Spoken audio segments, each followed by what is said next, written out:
Glad to have the FinTech group here. I know we had one guy from Dallas, but I think everybody's calling in from different locations. Grace, thanks for inviting me to come talk to the group today. I met some of you at the kickoff back a few weeks ago. Gosh, is that 10 weeks ago? Anyway, look forward to seeing y'all again. So I guess we'll see most of y'all in December. So looking forward to that. If for those that you don't know me, my name is Clay Banks. I lead the Takeoff Accelerator as an entrepreneur in residence. Wes and I kind of tag team that group for all things go to market. And I've been teaching this concept called the 10 slide framework.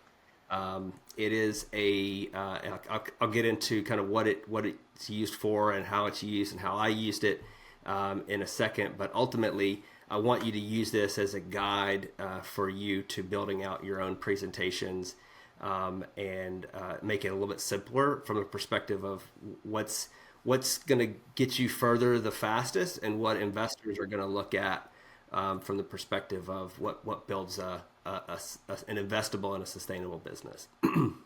So, starting off here, hopefully everybody can see my screen. Investors don't invest in slides, they invest in proof, clarity, and conviction. So, how do we start to build that story and that narrative through an introductory deck? And I want to make sure that this slide deck, for the purpose of designing it and creating it, it is first and foremost a way to make a first impression. It is oftentimes the first thing they see related to your business. And we can't tell the entire business, and we can't send everything in this 10 to 12 slides, but we want to put our best foot forward and make a really good, solid first impression. So I'm going to kind of lay out how this is done and kind of give you what to expect. This is kind of a fully developed business model. You can use this as your business plan.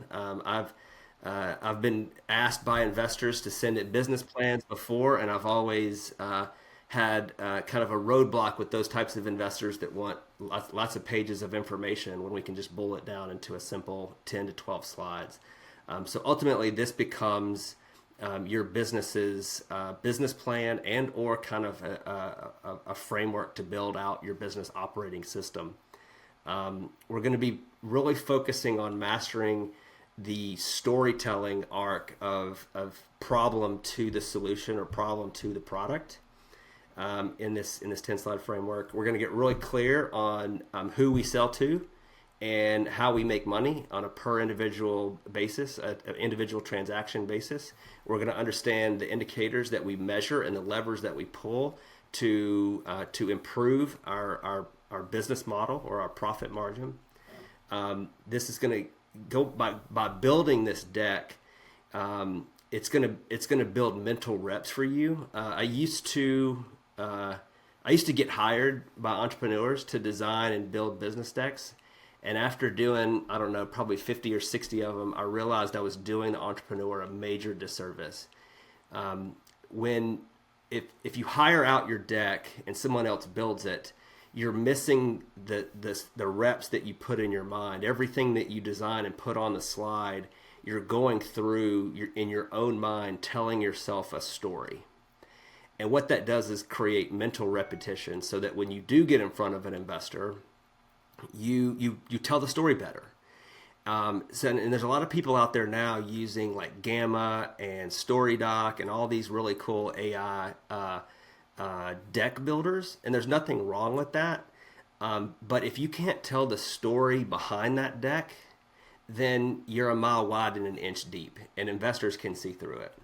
So my suggestion is for you to get a platform like Canva or PowerPoint or Keynote. I don't care which one you use, but you go through the exercises of designing and implementing your business into a presentation in a short 10 to 12 slides. And as you build that, you'll build mental repetition. Throughout this deck, I'm going to show templates, and I'm going to show good cases of what looks good. In some cases, I'm going to show what looks bad. But in each template, I'm also going to show you what is the investor thinking when they're looking at that slide. So kind of looking at it from the other side of the table, what do they have? What is their perspective and what they're looking for? Okay, this course or this session that I'm going to be talking about today, it's not an investment legal structure. We're not going to get into terms like safe agreement versus equity versus, and we're not going to get into terms of like pro rata rights and tag along rights and how to structure a deal or how to structure a vehicle for investment. That's not for this. This is not a process on how to find and nurture investors through a process. I lead a different course called Investor OS, which is how to find and identify investors and move them through a funnel to close. This is a different course. This deck that you're going to be building is not a curtain to hide behind. This is not something that you finish tonight and then put it on the shelf or put it in a folder and not to be used or sent out. It is supposed to be a fluid document that will always be changing as your business and traction changes. Now, yes, your business model slide and your hero slide and your problem statement slide might stay consistent for the most part, but your traction slide, your projection slides, and a few other slides are going to be constantly evolving. So this is something that you're going to be a document that you should be very, very familiar with, and pretty much in this document at least a couple times a week, if not every single day, especially for the ones that are serious about raising capital. Okay, and it's not a one and done document, so just keep that in mind. It's going to be a living, breathing document. As I get started, introduce myself a little bit more. I've built 8 companies, sold 1. I've raised about $7 million in a handful of different businesses. I have a few patents, and I now coach and work with a lot of early stage go-to-market tech companies. And I'm passionate. I think Grace just finished a marathon this last week, I believe. Really passionate about endurance sports. I'm a 6-time Ironman triathlete and have done a handful of 50Ks and ultra runs. So a little bit about me. So let's get into it. I'm going to start going into the first slide. This is your first impression.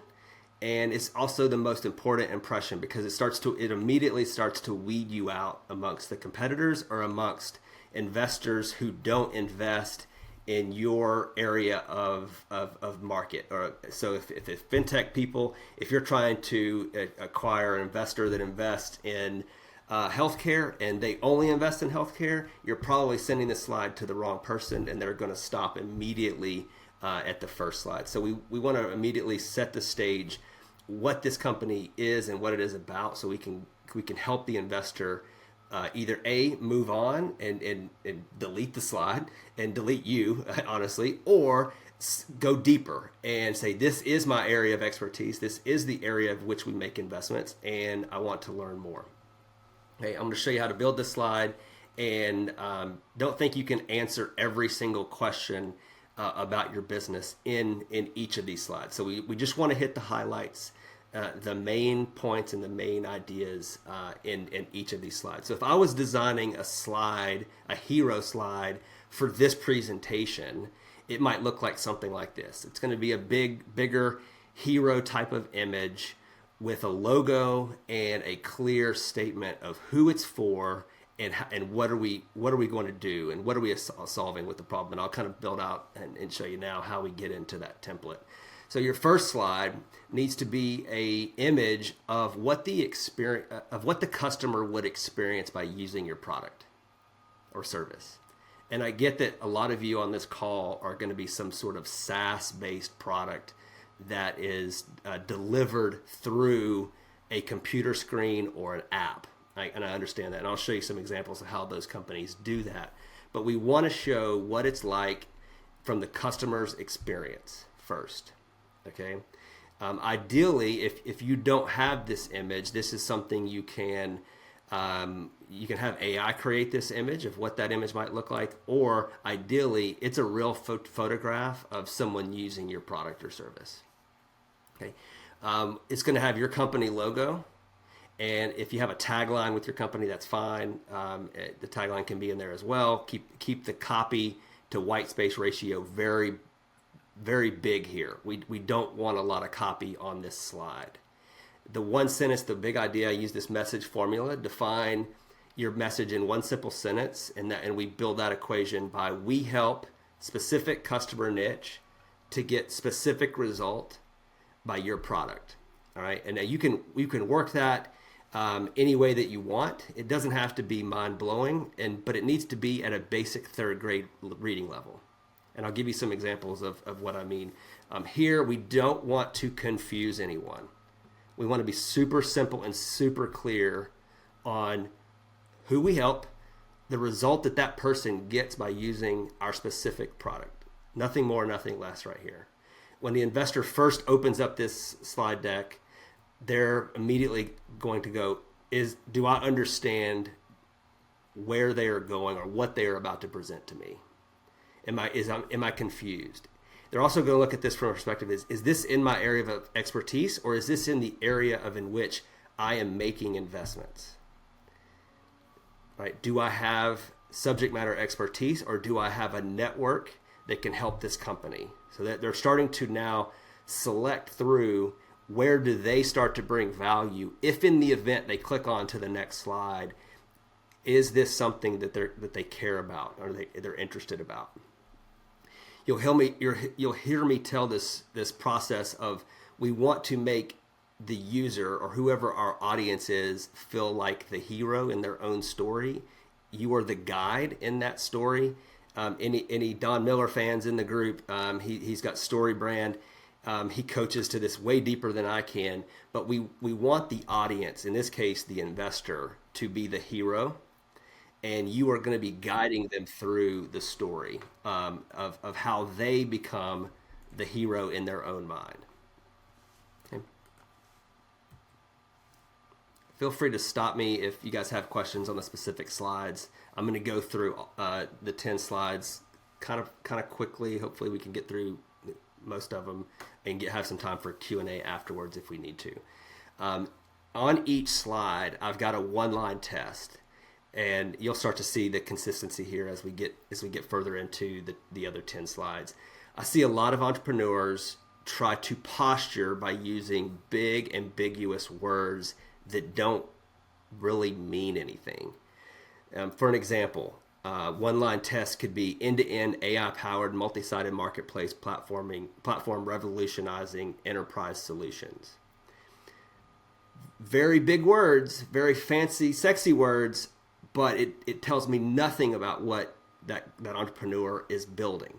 We want to get super clear. We help companies sell digital assets faster, is an example, right? Specifically, what's the outcome that they get? They get the ability to sell digital assets faster. We want to get super clear on this slide. Who needs it? What exactly do you do for them? And how does it help them in one clear sentence?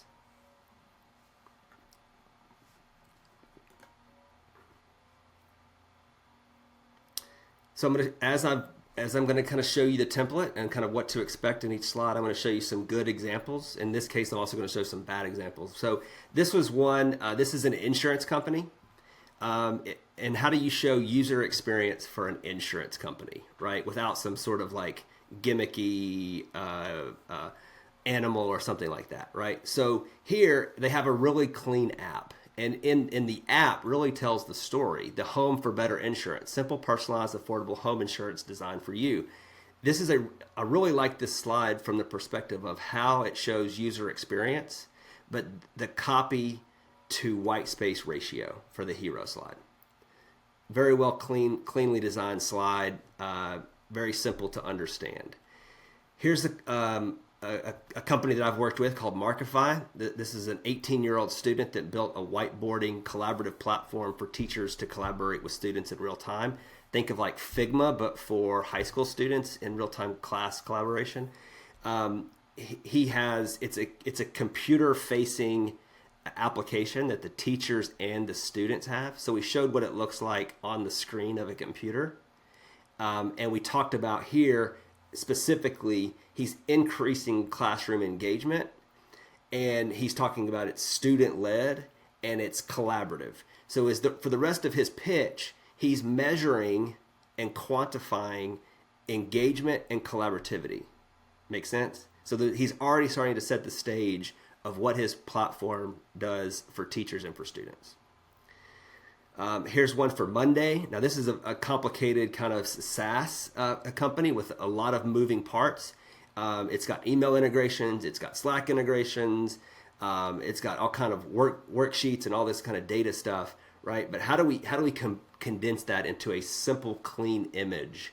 And here it's changing the way that people work and businesses operate is a very clean way to start to position a SaaS-based product like Monday.com. Here's a mobile application I built or worked with a guy on in Dubai, and in Dubai, duty means my dude, my bro. So in America, in American language, take it for what it is. But he had a really good he had a good name for the culture. But they're empowering sports communities, and he showed kind of more than user experience here. He kind of overlaid some branding elements into this hero slide, and I thought that a really good way of showing kind of the action and starting to pull out some of the emotional triggers that people have building sports related activities and communities in the Dubai market. This was a company that I pitched against during COVID. They were on a panel or a pitch competition, and they went up right in front of me. And I thought this was a really good, well-designed introductory slide. They are a platform for combining all of your streaming platforms into one system, right? I like how they've used some favicons elements in their slide. Very well done. Logo to copy ratio is very well done. I think if this was probably one of my favorite ones, and I just wanted to put it in there to kind of show you guys kind of what to expect on your hero slide. Another example, I'll kind of go through these. You'll notice a trend here. They all have a fairly large user experience image and either logo and the hero message all consistent. Now let's show you what some bad ones look like. And all of these I've worked with in the past. And so when they first came to me, this is kind of what their pitch looked like, or their pitch deck looked like from a hero image. This is the first thing we saw. So first and foremost, no one's going to know your name or your logo. So don't think that by putting your name and logo in big font and in big center focus, that's going to tell anyone anything about your business. Okay. This one here, Skinny Dip, if when we ended up changing it, we're going to show what it's like experiencing a mocktail electrolyte tablet that goes in your drink. So we're going to show the tablet going into the drink and somebody drinking it and smiling, right? And it's an active looking person, right? We're going to show user experience. This one, this hangers one, it was one that really I don't think still ever got out of the ground. It's really confusing. The order one-stop shop for bakeries and dry cleaners, right? Two totally different target markets, two totally different sales processes, two totally different business models, and right out of the gate, I'm confused. Okay, Turbo Regs is another one. It's just no, you can't lead with just a logo and like simplified solutions to complex processes. So that doesn't tell me who it's for and what they do. So those are some bad examples of what not to do. Any questions before we move on? Nope. Here I'll show you kind of a juxtaposition of kind of what confusing and bad hero slides look like and what they could look like side by side. Hansel Medical is a client of mine, a medical device tracking company, and this is what their slide deck looked like. And you're making people do the math of like, is this a garage? Are these taxi cabs? Are these Ubers? What is this thing? Like, I get that's a hospital, but like it's just making people do too much mental math and right out of the gate. So it's very confusing. So we redesigned it. He actually had a really good app that he already had deployed in the market. So let's show what the user experience would look like, helping orthopedic manufacturers save millions by tracking expensive surgical equipment. Now we kind of have a more aligned definition of what this founder is building. Make sense? So here's just a good example of from bad to good. As we talk about transformation later, I want you to be thinking about how your customer goes through transformation. So here's an example of transformation.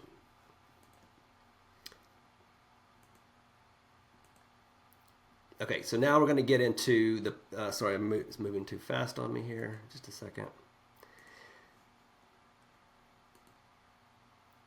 The next slide usually becomes the problem slide. Okay, this is, and we're going to reframe the problem to an opportunity. So you have identified a problem, and we're going to make a transition or a transformation into how that becomes an opportunity for the investor to go help you solve that problem. So first of all, we want to get super clear on what that problem is, and we want to be able to quantify the problem in the form of how much pain, emotional toll, and cost it brings to the ideal customer. So as we design this slide, we're also going to have a big image of someone having the problem. This is an image of someone who is experiencing the problem. With Havenlock, the company that I built and sold, we showed what it was like to have a home break-in, a door being kicked in, a door lock being picked, right? So we showed someone having the problem. Here you want a single image that defines who that one person is, right? We're going to start off as at the top, and we're going to now start to label all of our slides consistently. So when investors, especially ones that write multiple checks a year, especially institutional investors, they are looking at anywhere from 10 to 15 slide decks a day, or their analysts are looking at 10 to 15 slide decks a day. So we want to make it easier on them, to make it easy for you to rise to the top. So immediately we're going to start labeling our slides of what we want them to know this slide is about. It is the problem. It is the opportunity slide. Okay. The next one you'll see solution. The next one after that you'll see value prop. Right. So it'll keep going down. But do the work for the investor by labeling things for them in a super clear way. Okay. And then at the top we're going to want one simple problem statement. And here I've built a formula. The specific audience is struggling with specific problem pain point, costing them how much time, money, or emotional toll because of current solutions, limitations, or flaws, right? So here we're able to identify who has the problem, how much is it costing them, and then where the gap in the market is. Like current solutions, if we continue down the Havenlock scenario, current locks are designed for the door with rigid materials, and they can easily be picked from the outside. We invented a door lock that goes in the floor behind the door with flexible materials. So we showed the gap, the difference and the limitations of what currently exists in the market. Okay, we're going to start working our way from bottom up to get to market size. So we want to be able to quantify the frustration and pain that the customer is having on an individual basis. How much does one home cost if they have a break-in? An average break-in happens every 13 seconds. The average homeowner loses $2,300 to replace and repair what's broken when their home is broken into. We take it from an individual perspective. And then we can go upstream to get, this is how many break-ins happen a year. This is how many break-ins happen in America. This is how many break-ins happen in the world. However, we want to work our way up to total addressable market, but we start with the individual first. Okay. Here we also want to use simple language. Like I prefer a language that a third grader would understand. One prominent thing you want them to take away here is this this problem formula. Okay. And then we answer some of these other questions below in some sort of KPI or some sort of infographic that shows the size of the pain and how much it costs them. And we want to use real numbers and real dollar signs, okay, as much as we can to quantify how much this person is having with pain, but also going upstream, how much this means for the market size pain, right? And you guys have probably already worked through your TAM, SAM, SUM slides. So you would basically pull that into a problem slide like this. If the investor, from their perspective, they're thinking for themselves is, do I understand this problem? Is it simple to understand? Do I even care? Do I have subject matter expertise in this problem? Do I have a network to help this entrepreneur go solve this problem? Are they already thinking about the right problem with the right customer base?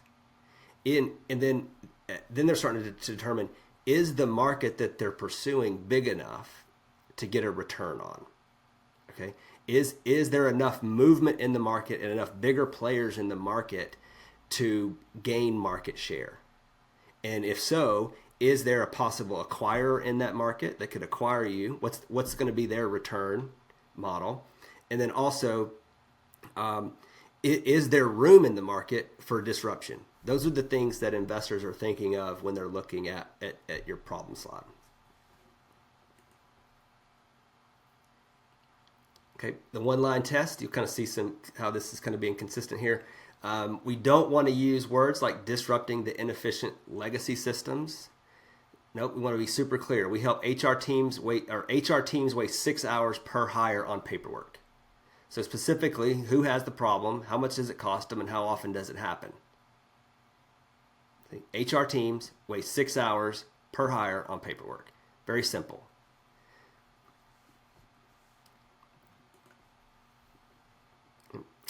Show you some examples. This is a commissary food kitchen. They'd already had a couple locations. We started working with them. They were in Austin, Dallas, Houston, and then they were going into the San Antonio market. So this slide deck was specifically built for investors in the San Antonio market. So here we're like 30% of food businesses fail in their first year. Why is that happening? It's too much in rent. The leasing space is too expensive and too long. It's unscalable. So we are creating a commercial kitchen for early stage food companies. Okay. Here we just showed a quote from a real customer.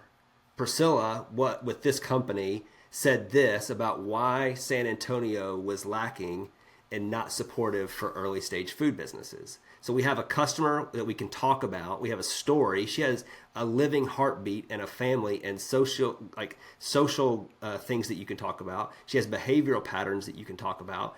And we can talk about this story of Priscilla and relate it to the size of the problem.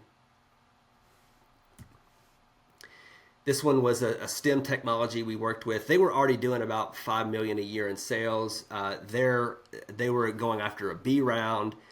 This is, as we start to talk about later stage investors looking for bigger markets, we kind of designed it this way specifically for those later stage B round investors. However, the layout of this slide is done pretty well. We show someone using the product, and then we kind of validate that with some statistics and some copy. But the layout of this one, I think it looks pretty good.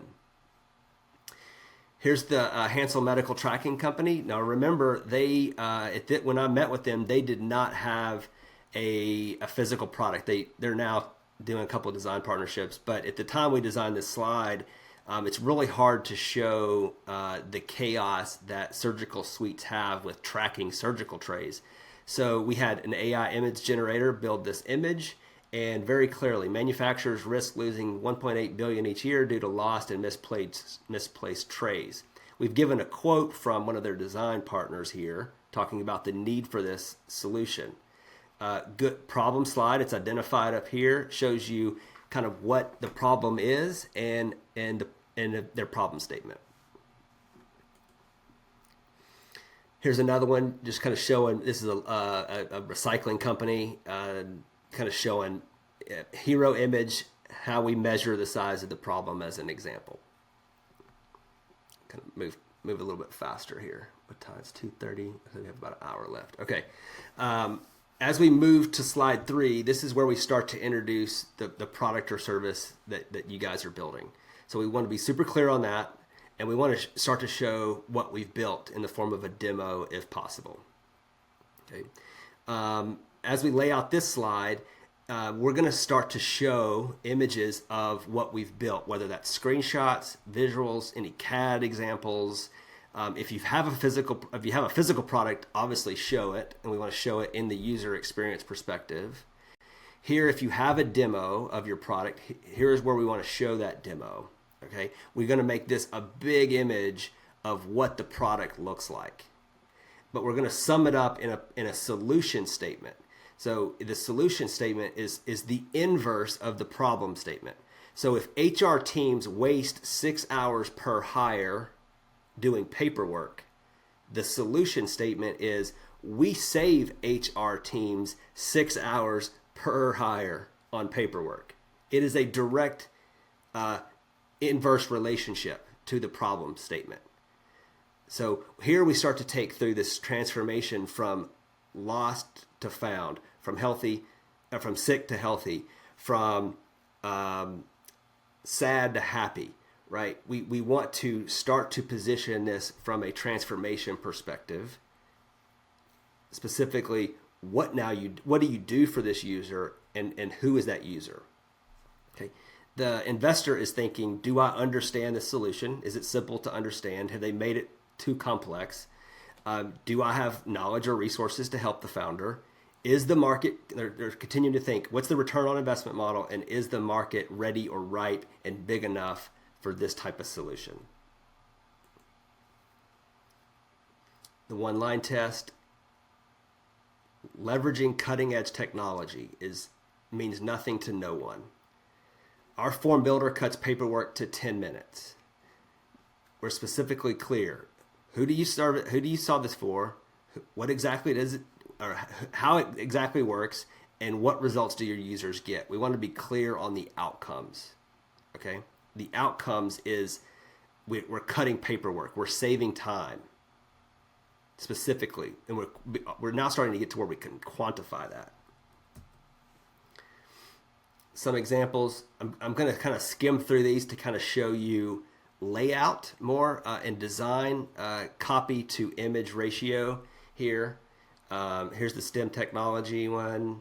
Here's Monday.com, kind of talking about how they solve the problem for the future workforce.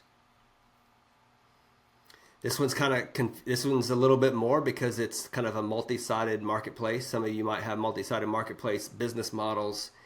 So it's when you have that kind of level of complexity to your business model, you kind of got to show it working from both sides, from the payer side, from the supplier side. This is how you would design, and I'm assuming most of you fintech companies are probably going to relate to this one more than anything. It's a pretty well designed solution slide. Here, I call it your superpower slide. This is where we start to separate you as a differentiator, how we define the gap in the market.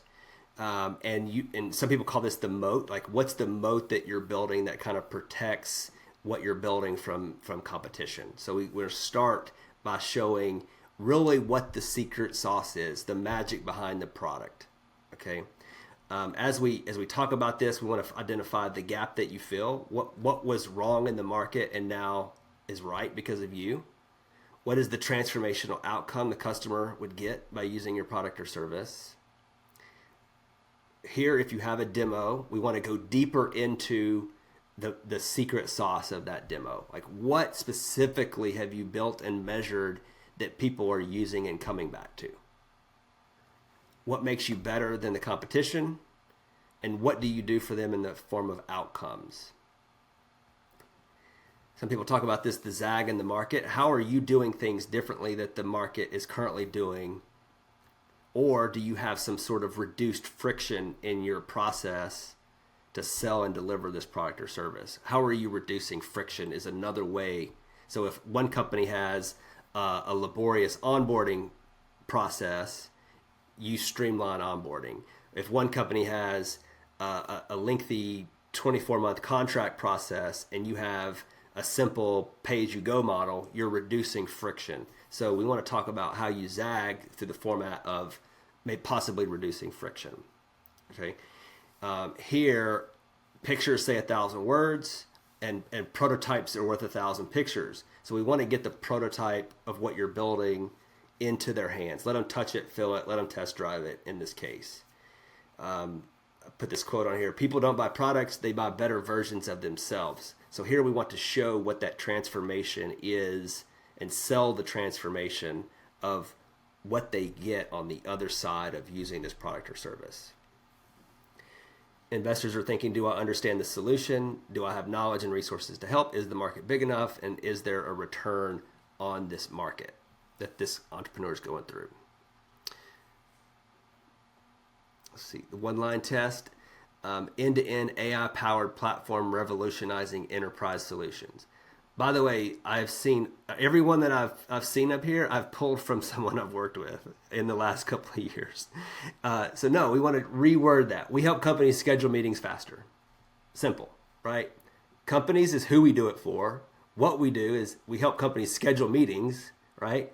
It's very clear, one clear sentence. So like, don't try to over posture by using words you think people want to hear to make yourself sound smarter. Like, it is a race to the bottom, I promise you, every time. So we want to start at this third grade level. And then as we start to prove our subject matter expertise and we start to prove we're capable of building this, we then start to take them deeper. Remember, this is an introductory slide. This is the first impression, right? So we want to be super simple in our words and our vocabulary. Does anybody know Akash? I know Wes knows Akash. Grace, you probably know Akash. Floorpod, Shark Tank Company as well, good friend of mine. This is his superpower slide, right? He's got an app. He's got a physical product that goes in plants. And he's got a clear statement, right? Flora provides a plant care ecosystem, an app, and a remote device, and a vertical community to help plant parents, basically, right? Very well laid out. He's got multiple moving parts with the community, with the physical product, with an app, but he's condensed it all into a very clean and simple slide. By the way, his ads, if y'all follow him on Instagram or Facebook, his advertisements for Flora are looking really good right now. Here's the one we designed for Duty, that Dubai company. We wanted to show kind of some user experience of how their users would be able to interact and find like other fitness influencers in their market. There's some scheduling stuff and some like app and diet stuff that they can do. There's a scheduling assistant to post community meetups. If you're playing basketball or pickleball or whatever, you could schedule those all within this tool. So we wanted to show what he had built from the perspective of user experience. Here's another example, kind of examples of like, this one's kind of starting to show you what more from a prototyping perspective, but what it could look like for the user experience as well. I'll kind of skim through these. Just want to show you some examples of different companies. This is Udemy, who it's for. All right, this is where I start to really see businesses start to fall off, is they don't really understand their business model, how they make money. So we want to describe this from a perspective of per user. What does the single transaction per user business model look like? And we'll work our way up from there. And we want to use it from the perspective of what have we put into the market, or what offer have we put into the market, and describe it from the perspective of what have we tested and what are we showing some traction with. Okay, so on your business model slide, it's definitely going to be more numerical driven, right? Businesses run on numbers. So what are the big numbers that investors are wanting to understand from the very elementary level? Remember, we're going to work our way up. But at first, we have to understand the basic fundamentals. How much does it cost us to make and deliver our product or service? How much does it cost to land that product or service to the customer, landing cost? How much does it cost for us to acquire a customer? That's customer acquisition cost. How much is the average customer worth to us on their first order? average order value, and then how many times do you sell them, and on what cadence? Do you repeat that monthly? Is that monthly recurring revenue? Is it yearly? Is it yearly recurring revenue? So what is the lifetime value expectation of this customer, ideally in the first 12 months and 24 months? So what's 12-month LTV and what's 24-month LTV? We first have to know this before we can ever start to describe upstream how that scales or improves. And then what levers you use on each of these to reduce COGS, reduce landed cost, reduce CAC, increase average order value, and increase lifetime value. So as we start to sell this, we're going to be talking about what we're doing to reduce churn. We have customers that we've identified that 60% of them churn out at 13 months. So we're implementing this at month 10 to get them more engaged with the product or the service, so that the assumption is that they will not churn out to month 15 or month 18, right? So we tell this story as we pitch this business model, what levers we're pulling to either dial these up or dial these down as needed in the business model. Okay. Here, what are the three main indicators you're using to drive profitability and growth? Okay. I don't have time to get into all the options of profit margin, contribution margin, all the finance side of this, but ultimately staying consistent with your KPIs that will also come into your projection model later. As we get into later on in the deck, we want to identify the three most trackable indicators that you're using in your business that drive profit margin or gross margin at a minimum. Okay. And does your company have a North Star key performance indicator that you're using? Like what is the North Star that everyone in the company is using to evaluate a path to success? Okay.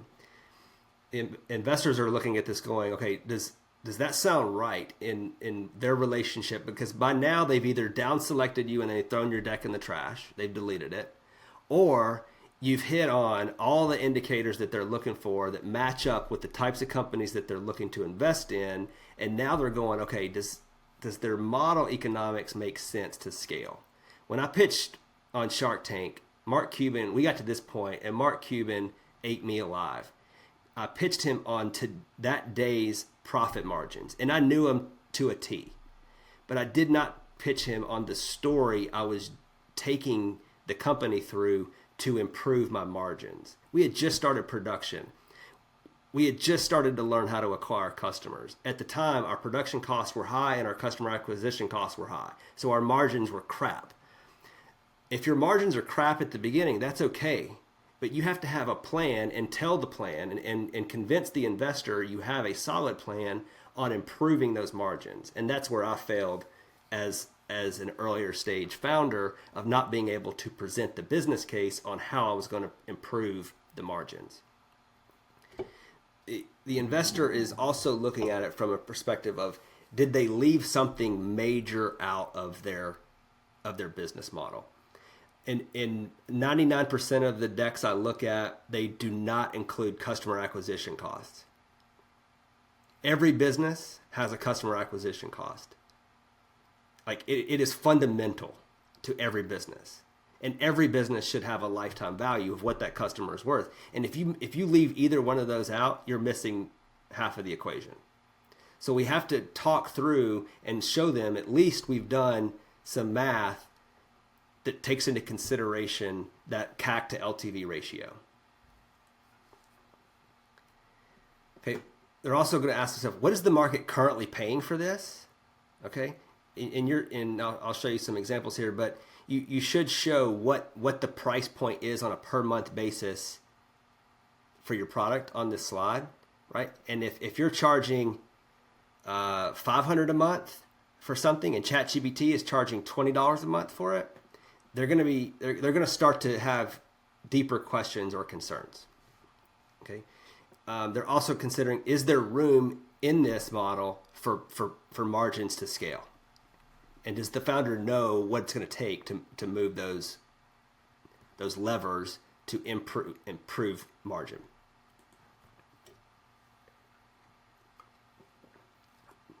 Wrong answer. Massive opportunity in a rapidly growing space.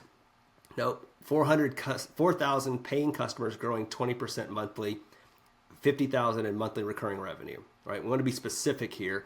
What can you count? What can you measure? And what can you prove? So here, your one-line statement at the top of that business model slide is to kind of show what's the current customer what's the current customer paying you? Like, what can you currently count? If you haven't gotten to that point and tested that yet, we still want to be clear on what the perceived customer will pay when the product is live, right? We need to know what the expectation is for the customer to pay using CAC to LTV ratio. So some examples of kind of how business model slides look like. I think this one is also is kind of a fintech company, right? So they make money off payments, they make money off fees, and they make money off a subscription, right? And they kind of outline three different revenue streams. It's okay to have multiple revenue streams, but like what are the primary revenue streams? What are the secondary revenue streams? Is a way to think about it. And then this was a business that is more established, so we now want to show like what these payments, fees, and subscriptions look like from this perspective of growth. And it's kind of getting into more of projections, but also this is the type of information or layout that a business model slide would look like. I've used Monday in this one a handful of times, but here we start to show like, and this is a good way to present yours. And you've all been to those SaaS services where you've gone up to the navigation at the top and you've clicked on pricing, and they have a clear, simple pricing model, right? And then below that, they list out different features or benefits in each model. And that is a way you can present your business model and pricing model to an investor that's super clear, especially if you haven't even tested it yet. It shows like what the user is going to pay per month, right? And then you can add in some information about your cost assumptions and your CAC assumptions.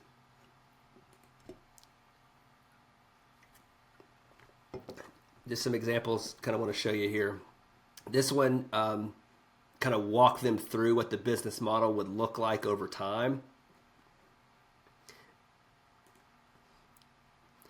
Here was the food company we worked with down in San Antonio. They had 3 revenue streams: time and space and storage.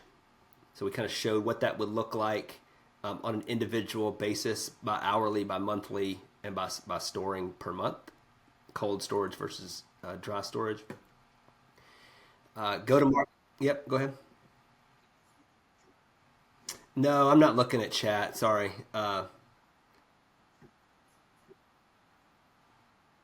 Yeah, go ahead. Are we talking about business model slide? Okay.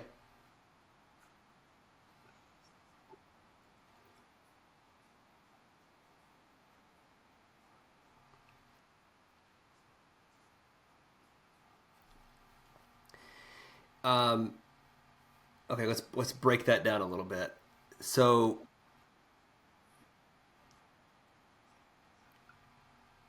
my if you go ahead.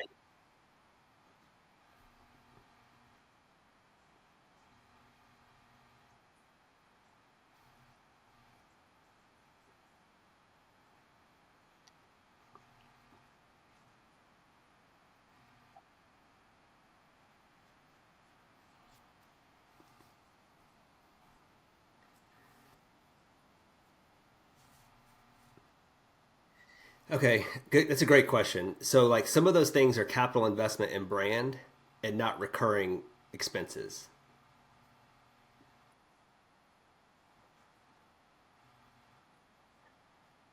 Correct. So, what do you have to do in paid placement? What do you have to do in either hiring a sales guy or salesperson, appointment setters, onboarding people to manage the transaction? When you're investing in website, you're investing in explainer videos, you're investing in non-recurring capital investments.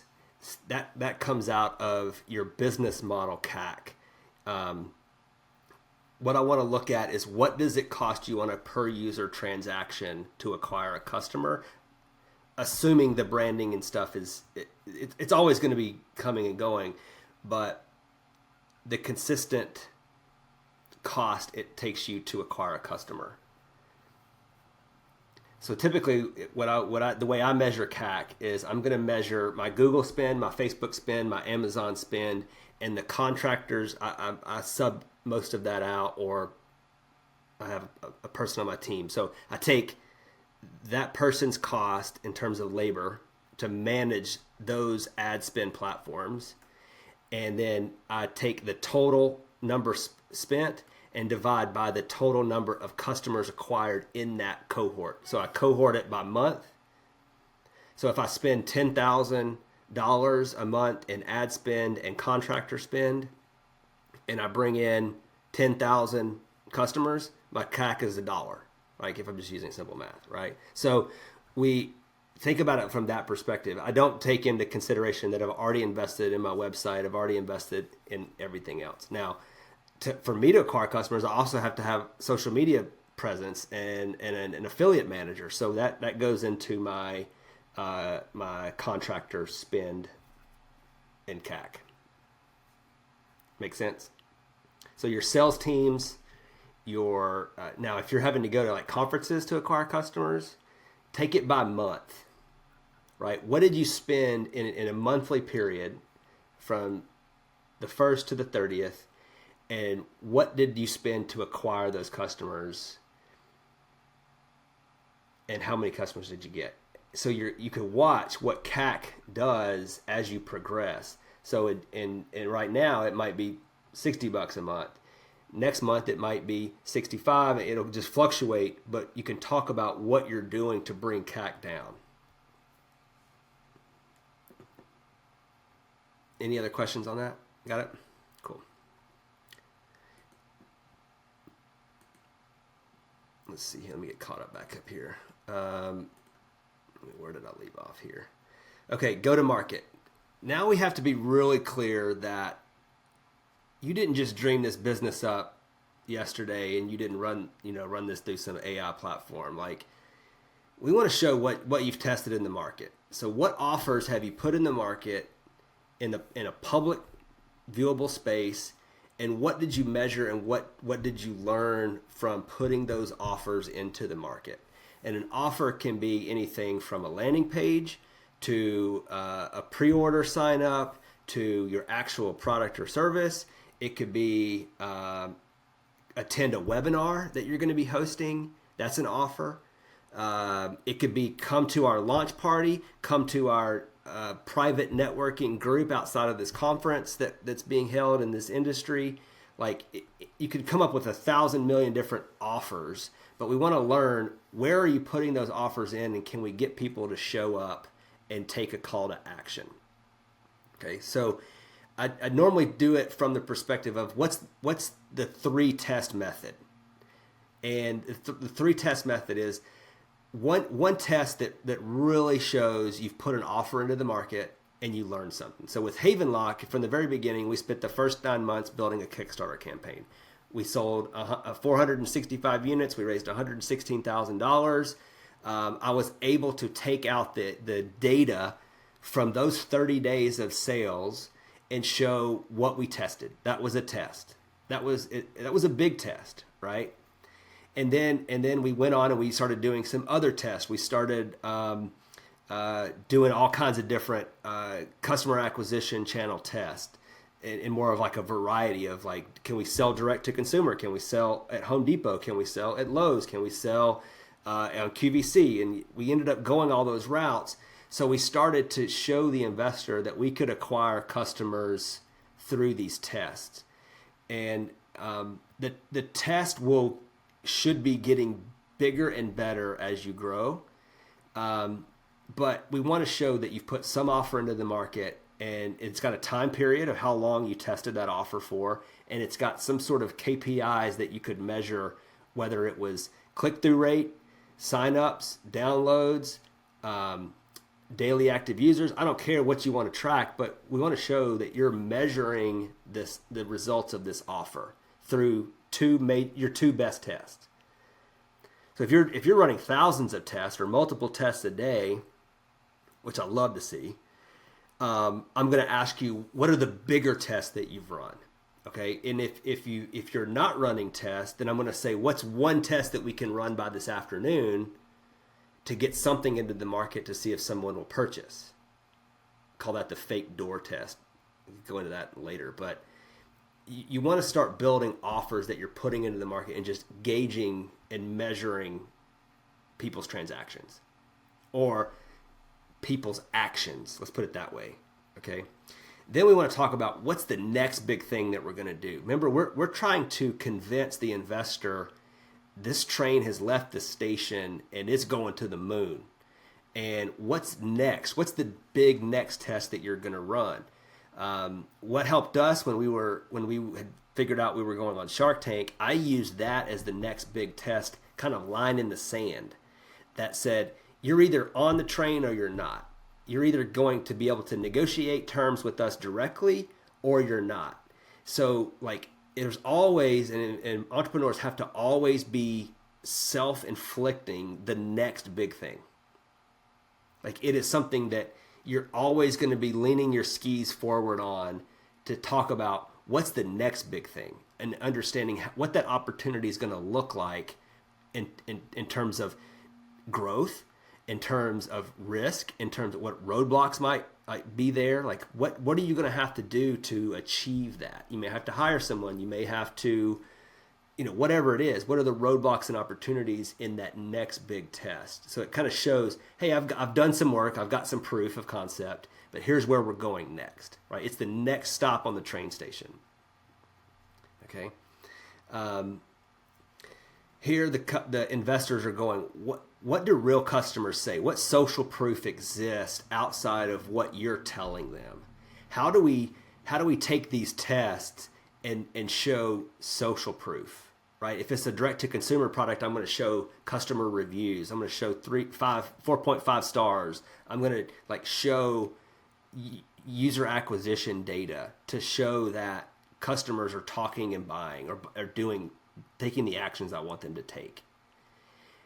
They're also trying to look at this from the perspective of do you as the founder understand what it takes from a sales cycle perspective? How long does it take you to acquire a customer?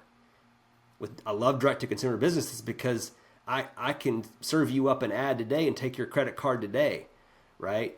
Now, I've sold to schools that took 2 years, right? We had to go through budget cycles. We had to go through fire marshal's approval and state building commission approvals and all this other stuff that took 2 years for the sales cycle. So you've got to be confident that you understand what it takes and how long it takes to acquire customers. I want to know how did you get the results? How did you acquire them? And are you taking the right solution to the right market or to the right audience? Like that's what they're like. Have you proven that through these tests?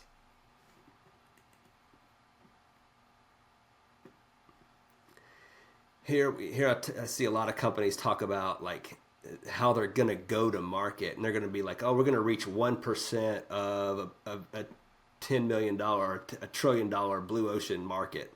No, like our plan is we have 100,000 companies spending $2,000 a month on this problem. We know exactly who pays, how much they pay, and how often they pay. We're going to work bottom up. And we're going to show data that says we have started to enter these 10,000 companies, and we have companies starting to spend money with us through these tests, right? If you haven't run the tests, that's going to be an indicator you're not ready for investment because you're competing with other founders who've ran thousands of tests. And they have data to support those tests. So it's going to build investor confidence. And that's where I really start to see founders who think, oh, just because so-and-so raised money on WeFunder, and I looked at their pitch deck, it's this stuff right here that separates the ones who get funded and the ones who don't.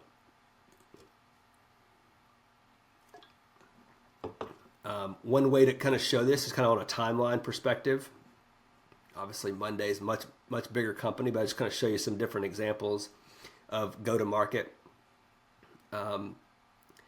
Here they're starting to bring on more customers, so they're using icons or logos of some of their customer base, of how they acquire them, how they move them through their sales funnel, and who they're acquiring on the OEM side.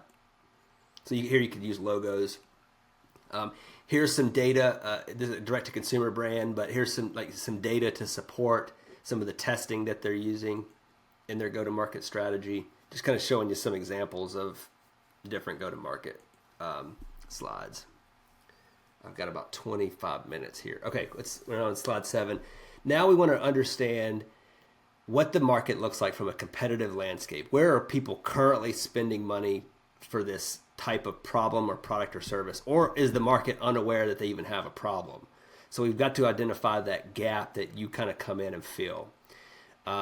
Very common way to design this slide is in this column type of format that puts your competitors up here, your value props and your solutions and benefits and outcomes to the left, and you'll see check marks or some sort of identifiers. Who in the market has and doesn't have your service? What we're really trying to figure out is, like, where's the gap and how do you quantify that gap based upon the other places, other people, your customers are currently spending their money, right? Who are they currently paying for to solve this problem? If you could talk about how you reduce friction in that and make it easier to spend money with you, you've got a better story to tell. Remember we talked about reducing contracts and making it or making it easier to onboard customers. Whatever you might have in your process, in your customer journey map, that removes friction and makes it easier for customers to say yes and get onboarded, the better, right? I know you probably gone through some different platforms where they've sold you on something that you needed, and when you got into the weeds, it became very, very complicated to learn it or to build it. So like there's friction there, right? And sometimes startups can come and remove that friction and be creative about how they remove that friction. So we want to learn that and talk about that. Here you want to be very clear that you understand the market. And if you've left somebody off that the investor knows that's in the market, then you're starting to reduce your level of their confidence in you, right? And if there's a bunch of competitors in the market, you can, it's like for example with Havenlock, there was a bunch of competitors because we had door locks, and in that you had like Dormakaba, Assa Abloy, Schlage, Kwikset, all the locking companies. And then on the other side you had security companies, so your CSSs of the world, your Shootersteins of the world, all of your subscription based Ring doorbells of the world. So we started to categorize the competition based upon products, based upon recurring revenue solutions. So if there's a bunch of competitors in a lot of different sectors or lanes, then you can categorize them, and that's a way to cast a bigger net and still look pretty confident. Investors are asking, do you understand the competition? Have you fully understand the landscape of that? Do you understand the value that you offer versus what your competitors offer, right? Is this something totally new to the market? Is it a disruption, or is it something that kind of a Me Too type of product? And then they're also starting to look at this from this perspective of, are there acquisition targets that need your service or product in this market? And do I know any of them? Because if they know one of those acquisition targets and have a direct relationship with them, and they invest in you, they're likely going to groom you up to the point where they can sell you to that acquisition target. So they're looking at this in the long term of going, who do we sell this company to in 3 to 5 to 10, 15 years, right? How do we get the return for our LPs back? and they're starting to look at this from the perspective of what acquisition targets are in the market.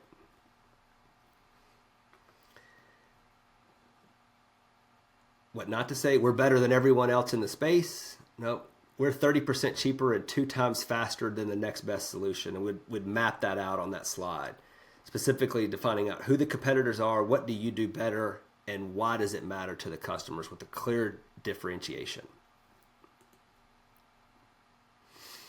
Here's some examples. Most of these you guys are going to have seen before. Hopefully, here's one where we've kind of laid out the different types of sectors or columns. Like we're not specifically, there's too many to provide in one slide, so we've categorized them. Right?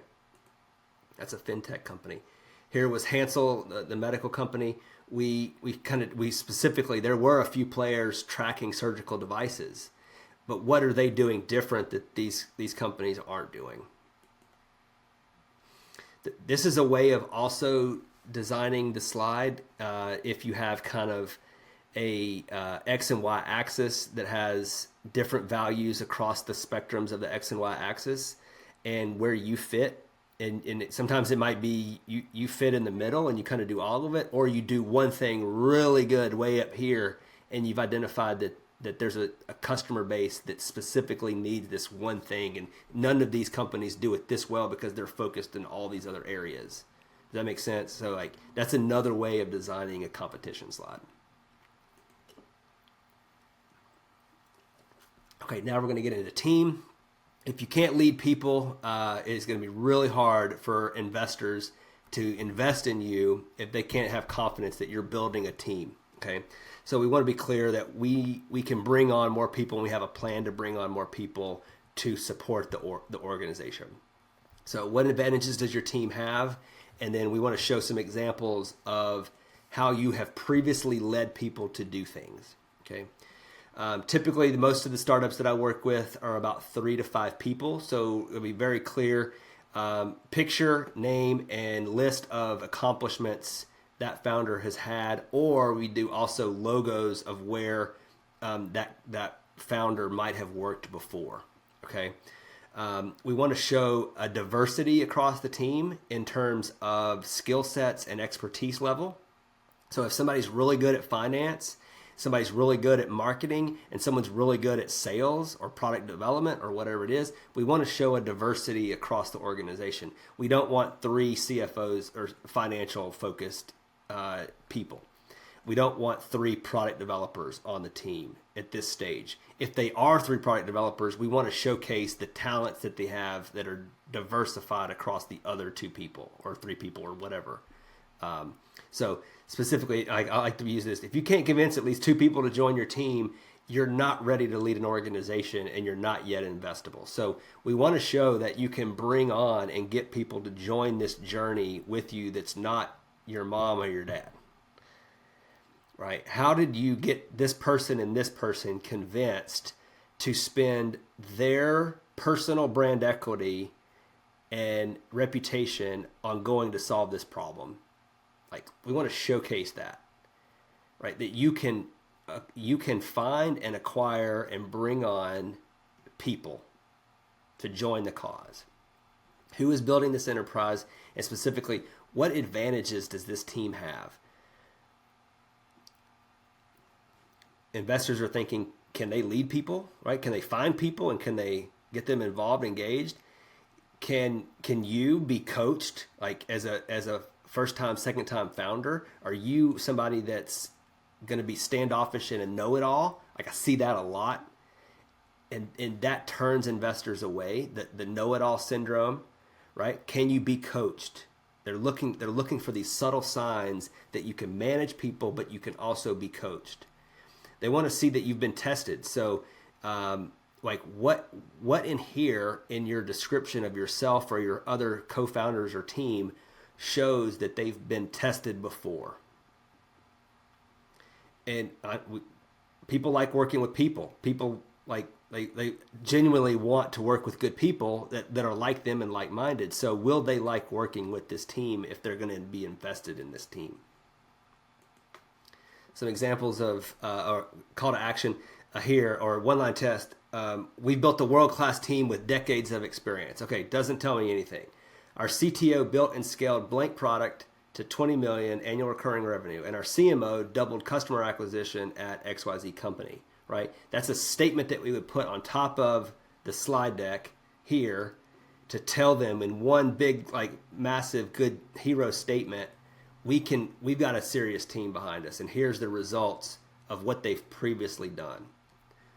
What are the team's key wins previously, or like anything within this company or any previous company that they worked with, right? How does their experience match this opportunity, and what had they built before? We want to show some relevant credibility. Just showing some examples. Pictures, obviously, the title of their function in the business with their name, and in this case, their previous experiences, like where they've come from, right? More examples of team slides.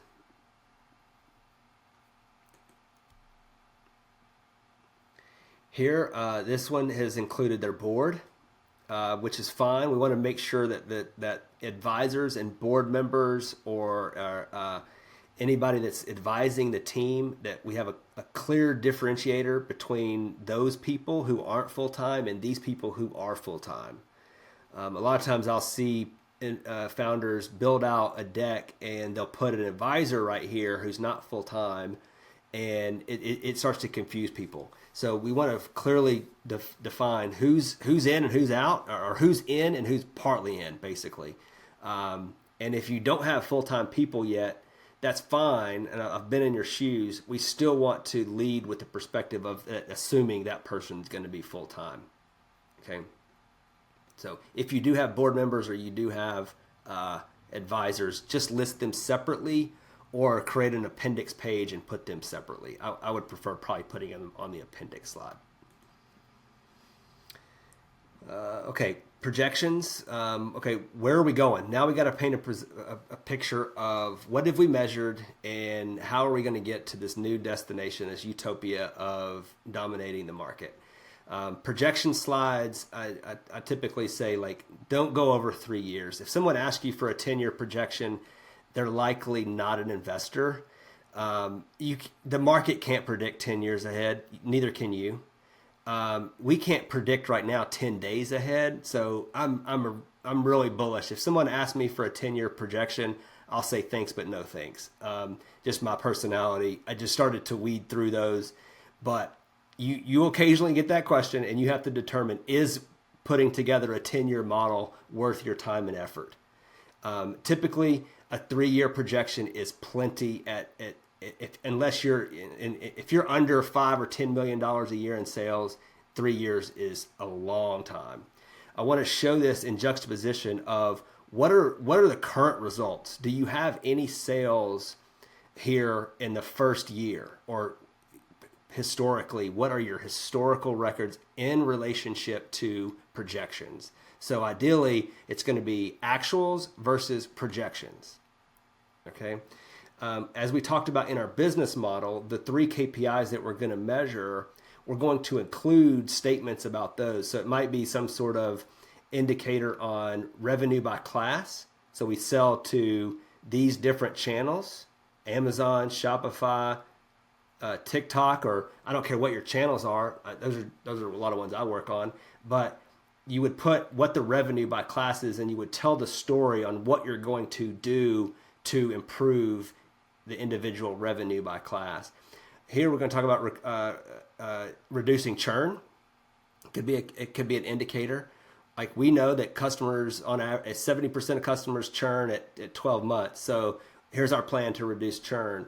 Here's our LTV to CAC ratio. Like, whatever the key performance indicators are ways that you tell your story to talk about what you've measured, what you learned, and what the current status is, and where you're going. Okay. We want to know what levers in here are driving growth. Are there any tailwinds in the market that's helping drive this growth? Or are there any kind of macro things happening in the market, such as, like tariffs right now. It's a big problem, but in some cases it's a solution for some people. So are there certain tailwinds in the market? You've got to understand the economics it takes to scale. And do you know your burn rate? Like, how much are you currently burning per month, and how much runway do you have left to survive? Those are going to be common questions that you're going to get. And then what is your path to profitability? Showing where that intersection of profitability intersects, or your assumption of that intersection. Okay, what data supports this trajectory? Where does cash equal inflection? So meaning, if we put in cash in reducing churn and having better customer support success people at that stage of the business, that will increase LTV. We get specifically where we're going to put the cash, right? And that's going to increase LTV. So we want to be very specific. Investors are going, do you understand what it's going to take to scale this company financially? Do you understand the numbers and the levers it's going to take to scale it? Regulations change next year, creating new demand for our segments. So be specifically what regulations, like, you want to be clear here. Start to identify a reason for taking action. Here's where we're going to start creating some sense of urgency and why now is the time to invest in the business. Some example projection slides. This is a company I worked with, revenue by class. They sold to grocery retailers, and we got their like H-E-B, Meijer, other retail, Amazon. So we showed kind of where they're currently at, and then we showed their path to the future, right? This was back in 2023. So, and then here are the levers that we're going to pull to get them to a $10 million annual business. Here's one that's been around a little bit longer. They were raising a B round. They were burning about 3 or 4 million when we met with them and worked with them a year. And this was like in 2024. And they were already doing about 5 million a year in sales. So like, we showed this plan to profitability and getting cash neutral for this business. They were a little further along. They were already 5 million a year annual business. Just some other examples of kind of how to show projections either by channel or by date. Typically, it's going to look left to right. Hopefully, it's going up and to the right. And there's a timeline at the bottom. We got to understand the timeline of that growth projectable. It could be done by quarter. These are done quarterly. That's a common way to do it. Like I said, I would not go out more than 3 years specifically for this slide. Okay, now we get into our traction and like kind of where we're headed. So we want to talk about the good accomplishments that we've made. So here we want to show that we can lead a team, and we've tested, and we've got a path to product market fit. Okay, so what did we prototype? What did we test? Like, what is the market saying about us? Do we have any press? Do we have any reviews from customers? What do other people say about us to show product market fit? Then what are we doing, or what have we done to show that we're ready for scalability? I work a lot with consumer packaged goods or consumer electronics companies. So where are we in the manufacturing and certification processes of electronics? So, like, do we have tooling? Do we have FCC certification? Do we have, like, what's the process it's going to take? Fintech companies may have its own kind of regulation hurdles that you might have to go through. Do you understand what it's going to take to scale that through those, to get through those regulation hurdles? And then I like to end it with, like, what's the biggest accomplishment? What's your most prized accomplishment so far in this company? And define that. Like, what are you proud about? What do you tell your friends about? What do you tell your spouse about? What's the wow factor that you've been able to accomplish? Hopefully that timeline is short, right? We want to shorten that timeline as much as possible. Okay. The investor is thinking, how far can they get with few resources? How much were they able to accomplish with very limited resources? where's the aha moment? Where's the wow factor that you've unlocked something in the market?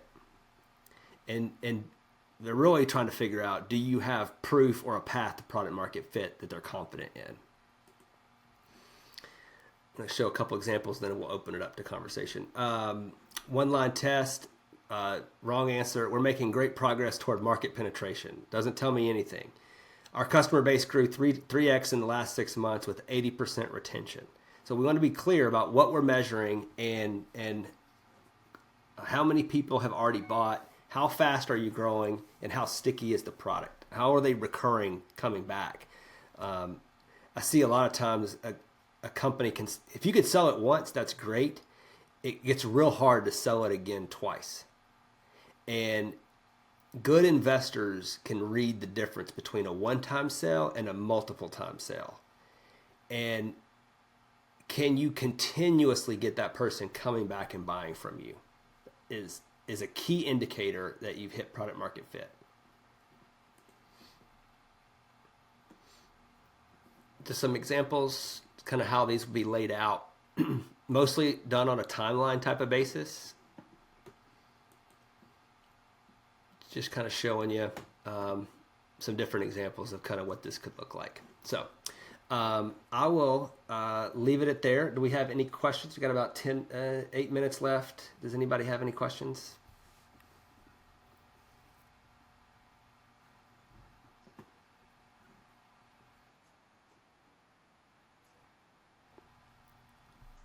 I think, Grace, you can send this slide presentation to everybody so they'll have this whole template.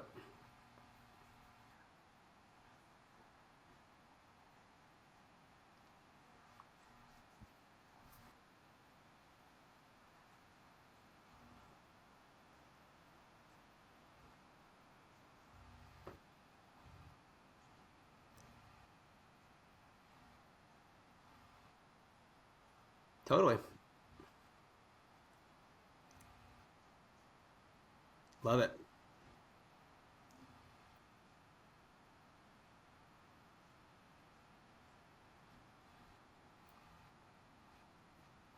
Totally.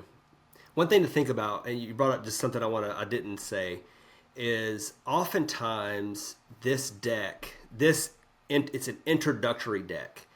There can also be a pitch deck. There can be a due diligence deck. There could be other decks.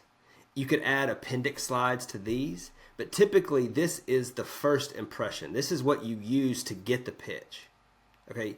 Most investors are going to say either one or two things. They're going to say, send me an executive summary, typically less than 2 pages, or send me your deck before they ever agree to taking a meeting with you. So either that executive summary has to sell the opportunity to get you the meeting, or this deck needs to sell the opportunity to get you the meeting. So keep it from that perspective. Like, this is to get you the pitch. When you actually go pitch the company, you won't be using this slide. Or when you go in and pitch investors, unless you're on, like, in front of a group of like 10 analysts and a couple of like LPs, you might use this slide. In most cases, every time we raise money, this was something that I sent to them to get me the meeting. And then in the meeting, I was pitching them verbally, building relationship, building connection, building proof promise, right? And letting them test drive what I've built, right? All this was in the background. This just got me in the door. So don't be thinking about you're going to bring this. Like, how awkward it'd be if you and I met for coffee and you brought out your computer and you started walking me through this deck the first time we met. It would be weird, right? And the same thing, like, it's the same process with investors. So to get that coffee meeting, you need to send them this. Then go meet them and get to know them, build a relationship with them, right? Assuming they never even saw the deck, you're still going to go through the storytelling aspect of how you built this deck. And this makes you go through that storytelling, those mind reps that I was talking about. This helps you go through those mind reps to tell a better story.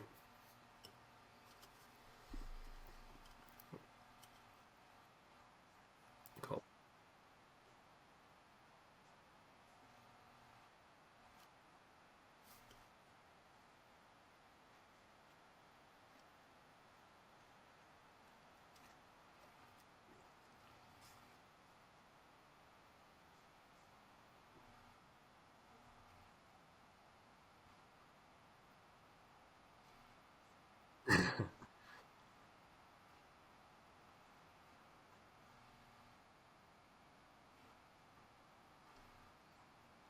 Totally. Yeah, you should get the copy of this. Feel free to reach out to me. I think there's I don't know. I guess Grace can send my contact information. I don't know if it's in the deck or not. There might be a QR code you can scan, but um, yeah, I get the position you're in though, because like there's so many moving parts, and you had this big story to tell and this big vision to tell, but how do we condense it to get people to buy in quickly? And that's what I've tried to accomplish with this simple 10 slides, even though I get it's not that simple for everybody. So, any other questions before we wrap up today? Grace, thanks for having me on the call today. I'll see everybody in December. So, yeah, nice to meet you, Sam.